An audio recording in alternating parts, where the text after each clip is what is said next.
আমাদের নবী বিশ্ব নবী রাহমাতুল লিল আলামিন যখন কালেমার দাওয়াত দেওয়া শুরু করেন, আবু বকর সিদ্দিক রাদিয়াল্লাহু তাআলা আনহুর দরবারে গেলেন। আবু বকর, আল্লাহ পাক রব্বুল আলামিন আমাকে নবুয়ত দিয়েছেন, তুমি নবুয়তের দাওয়াত গ্রহণ করো।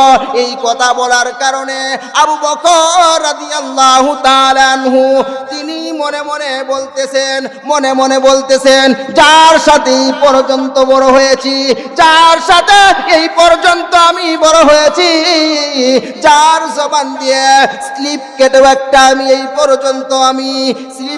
একটা মিথ্যা কথা শুনি নাই, আল্লাহ পাক রব্বুল আলামিন তুমি নবী হওয়ার যোগ্য। আল্লাহ পাক রব্বুল আলামিন আমাদেরকে মুসলমান হিসাবে দুনিয়াতে পাঠাইছে। আমি কি আল্লাহর কাছে এরকম বলছিলাম নাকি?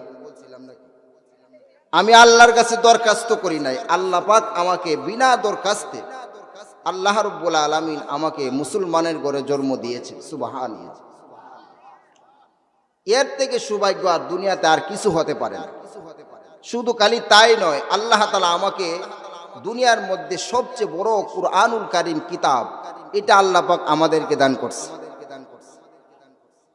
শুধু খালি তাই নয়, এরকম ভাবে ইসলাম একটা ছোট্ট একটা রাষ্ট্র বাংলাদেশ, এরকম ভাবে বাংলাদেশ থেকে আপনি কানায় কাবা ৬,০০০ কিলোমিটার উপরে, এত দূরে একটা রাষ্ট্রের মধ্যে কালেমা আসতেও পারতেন, না আসলে নাই। কিন্তু আমাদের নবী মুহাম্মদুর রাসূলুল্লাহ সাল্লাল্লাহু আলাইহি ওয়াসাল্লাম কালেমার দাওয়াতটা এই পর্যন্ত আসার জন্য উনা কি পরিমাণ মেহনত করছে, আমাদের এই পর্যন্ত কালেমা দাওয়াতটা আসার জন্য। যে আল্লাহ রাব্বুল আলামিন আমাদের নবী মুহাম্মদুর রাসূলুল্লাহ, সকলে বলেন সাল্লাল্লাহু আলাইহি ওয়াসাল্লাম, যে আল্লাহ রাব্বুল আলামিন আমাদের নবী মুহাম্মদুর রাসূলুল্লাহ সাল্লাল্লাহু আলাইহি ওয়াসাল্লাম একেবারে আদম থেকে শুরু করে আমাদের নবী পর্যন্ত যত নবী আগমন করেছেন দুনিয়ার মধ্যে, সকলকে আল্লাহ রাব্বুল আলামিন বললেন, হে আমার বন্ধুরা, হে আমার দোস্ত, তোমরা এখন আর ঘরে বসে থাকার সময় না, তোমরা সকলের বাড়ি বাড়ি গিয়ে তোমরা কালেমার দাওয়াত পৌঁছে দাও। যারা পড়বে এই কালেমা তারা সোনার মানুষের পরিণত হবে, আর যারা পড়বে না তারা ক্ষতিগ্রস্ত হবে। আমাদের নবী মুহাম্মদুর রাসূলুল্লাহ সাল্লাল্লাহু আলাইহি ওয়াসাল্লাম একবারে 1 থেকে 40 বছর পর্যন্ত সকলে উনাকে মহব্বত করলেন, প্রাণ দিয়ে জান দিয়ে সকল দিক থেকে উনাকে মহব্বত করলেন। কিন্তু 40 বছর পরে আমাদের নবী যখন এরকম ভাবে মানুষদের দ্বারে দ্বারে যখন বললেন যে এই তোমরা সকলেই পড়ো লা ইলাহা ইল্লাল্লাহু মুহাম্মাদুর রাসূলুল্লাহ, এই কথা যখন নবী মুহাম্মদুর রাসূলুল্লাহ এই কথা বললেন, তার কাছের লোক যারা ছিল তারা কি হয়ে গেল? সরে গেল। এমন কি চতুর্দিক থেকে আক্রমণ করা শুরু হয়ে গেল আমাদের নবীর উপরে। আমাদের নবী মুহাম্মদুর রাসূলুল্লাহ কালেমা দাওয়াত দিচ্ছেন তো কোনো বাদশাহী চান নাই, কোনো রাজত্ব চান নাই, সমাজের নেতৃত্ব চান নাই, চেয়েছেন কি প্রত্যেকটা মানুষ কিভাবে জান্নাতে যাইতে পারে। কথা বলেন ঠিক কিনা? একটাই কাজ ছিল না, আরো কোনো কাজ ছিল? আমাদের নবী যখন কালেমার দাওয়াত দেওয়া শুরু করলেন, ধীরে ধীরে শুধু খালি আমাদের নবীর দল বল শুধু খালি ধীরে ধীরে বাড়তেছে, আর কাফের বেঈমানদের অবস্থা শুধু খালি ভিতরে ধাউ ধাউ করে আগুন জ্বলে, কিন্তু মুখেও বলতে পারে না, প্রকাশ্যে বিভিন্ন ধরনের আক্রমণ করলেন। কিন্তু সর্বপ্রথম যখন তিনি কালেমার দাওয়াত দিয়েছিলেন, সর্বপ্রথম কার দরবারে ইতিহাস কি আমাদের জানা আছে? হযরতে আবু বকর সিদ্দিক রাদিয়াল্লাহু তাআলা আনহুর দরবারে। আল্লাহর নবী বিশ্ব নবী রাহমাতুল লিল আলামিন যখন কালেমার দাওয়াত দেওয়া শুরু করেন, আর তার চাচা এবং অন্যান্য গোষ্ঠীর লোকেরা মুহাম্মদ সাল্লাল্লাহু আলাইহি ওয়াসাল্লামকে বললেন, মুহাম্মদ, তোমার কি এরকম কোন ইচ্ছা আছে নাকি আরবের মধ্যে সবচেয়ে সুন্দরী নারী তুমি বিবাহ করবা? এইটা যদি তোমার কোনো ইচ্ছা থাকে তুমি আমাদের কাছে বলো, আর তোমার কালেমার দাওয়াত তুমি বন্ধ করিয়া দাও। বিশ্ব নবী রাহমাতুল লিল আলামিনকে আরেকটা অফার দিলেন, এই মুহাম্মদ, তোমার কি এরকম কোনো ইচ্ছা আছে নাকি আরবের মধ্যে তুমি নেতৃত্ব দিবা? এইটাও যদি তুমি চাও তাহলে আমরা সকলেই মিলে তোমাকে নেতৃত্ব দেওয়ার পাওয়ার তোমাকে দেওয়া হবে। বিশ্ব নবী রাহমাতুল লিল আলামিন কাফেরদের জবাবে পরিষ্কার ভাষায় জানায়া দিলেন, আমার এক হাতের মধ্যে চন্দ্র যদি আনিয়া দেওয়া হয়, আমার আরেক হাতের মধ্যে যদি সূর্য আনিয়া দেওয়া হয়, যেরকম ভাবে আনা অসম্ভব, আর আমি মুহাম্মদ কালেমার দাওয়াত বন্ধ করাও তেমন অসম্ভব। সুবহানাল্লাহ বলেন না, সুবহানাল্লাহ বলেন, সুবহানাল্লাহ। একবার সুবহানাল্লাহ বললে কি পরিমাণ নাকি আল্লাহর রাসূল বলেন আসমান জমিনের মধ্যে যে পরিমাণ ফাঁকা, যে পরিমাণ এরকম ভাবে মহাকালী, আবার এইটা করুন যে বনানী ঢাকা যে মহাকালী আছে এটা মনোহরণ না যাব, এই যে বিশাল ফাঁকা জায়গা আল্লাহ তাআলা নেক দিয়ে ভরপুর করে। শুধু কালি তাই নয়, জান্নাতের মধ্যে এমন একটা গাছ আল্লাহ রূপায়িত করে দিবেন, কিয়ামত পর্যন্ত শুধু কালি বাড়তেই থাকবে, বাড়তেই থাকবে। আর গাছ কি একটা ডালে হয় নাকি? একটা ডালে হয় না। যার সুবহানাল্লাহর আওয়াজ যত বেশি হবে জান্নাতের মধ্যে ডালপালাও তত বেশি হবে।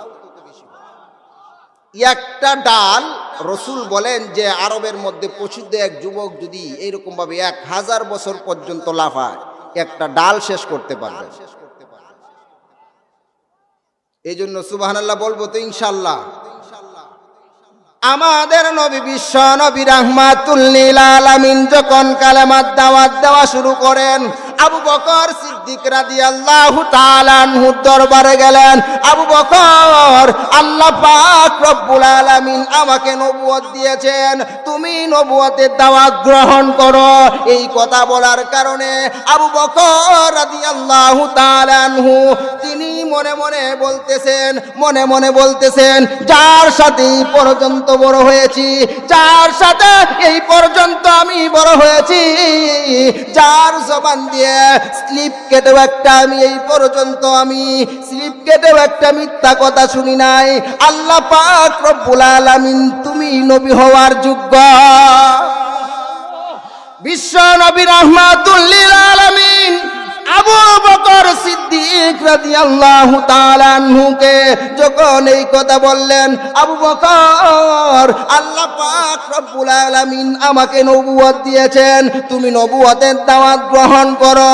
আবু বকর সিদ্দিক রাদিয়াল্লাহু তাআলা আনহু ইসলাম গ্রহণের 5 বছর পূর্বে উনার শাম দেশে গিয়েছিলেন ব্যবসার উদ্দেশ্যে।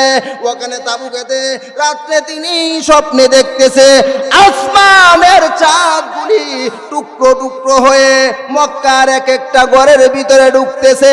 একজন জ্যোতিষীর কাছে গিয়ে বলতেছে, আমি আজকে স্বপ্নে দেখলাম আসমানের চাঁদগুলি টুকরো টুকরো হয়ে মক্কার এক একটা ঘরের ভিতরে ঢুকতেছে। এরপরে বলতেছে, বাবা তোমার নামটা কি? বললেন, আমার নাম হলো আবু বকর। আরবের মধ্যে একজন ব্যক্তি আসবে, উনা হবে বিশ্ব নবী, তার নাম হবে মুহাম্মদ, তুমি তার হাতে সর্বপ্রথম কালেমা পড়বা। এই কথা বলার পরে আবু বকর সিদ্দিক রাদিয়াল্লাহু তাআলা আনহু 5টা বছর পর্যন্ত রাসূলের সাথে প্রতিদিন সাক্ষাৎ, এই স্বপ্নের ব্যাখ্যা বলে নাই, এমনকি এই ব্যাখ্যা তার বিবির কাছেও বলে নাই। যখন 5টা বছর পরে আমাদের নবী বিশ্ব নবী দু জাহানের বাদশা নবী হায়াতের নবী জিন্দা নবী মুহাম্মদ যখন বললেন, আবু বকর তুমি দাওয়াত গ্রহণ করো, এই কথা বলার পরে আবু বকর রাদিয়াল্লাহু তাআলা আনহু বলেন, আমি সামান্য পরিমাণ কোনো বিলম্ব করব না, কিন্তু একটা শর্ত হলো তুমি যে নবী দাবি করতেছো এর একটা দলিল দেও। কি দেও? দলিল দেও। দলিল দিবা, আমি আর বিলম্ব করব না, আমি হাত বাড়িয়ে দিয়ে কালেমা পড়ে মুসলমান হয়ে যাব। এই কথা বলার কারণে আমাদের নবী বিশ্ব নবী রাহমাতুল লিল আলামিন বলেন, আবু বকর তুমি যে শাম দেশে গিয়েছিলা ব্যবসার উদ্দেশ্যে, তাবুকেতে রাত্রে তুমি স্বপ্নে দেখতেছো আসমানের চাঁদগুলি টুকরো টুকরো হয়ে মক্কার এক একটা ঘরের ভিতরে ঢুকতেছে। এই স্বপ্নই হলো আমি নবী হওয়ার 1 নম্বর আলামত।